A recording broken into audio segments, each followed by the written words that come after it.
এখন আপনাদের পাঠ করে শোনাচ্ছি সুকান্ত ভট্টাচার্যের কবিতা অবৈধ।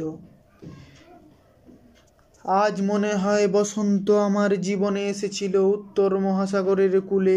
আমার স্বপ্নের ফুলে তারা কথা হয়েছিল অস্পষ্ট পুরনো ভাষায়।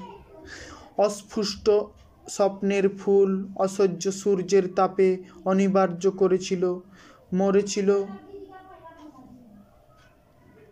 নিষ্ঠুর প্রগলভ হতাশায়।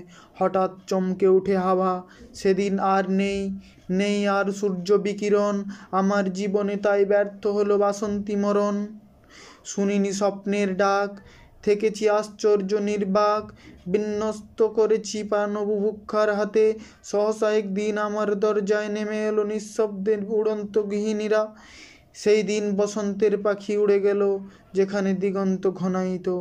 আজ মনে হয় হেমন্তের পড়ন্ত রোদ্দুরে কি করে সম্ভব হলো আমার রক্তকে ভালোবাসা।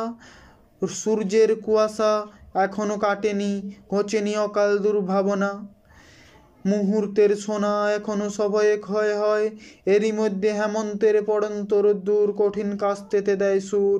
অন্য মনে কি দুর্ঘটনা, হেমন্তেই বসন্তের প্রস্তাব রটনা।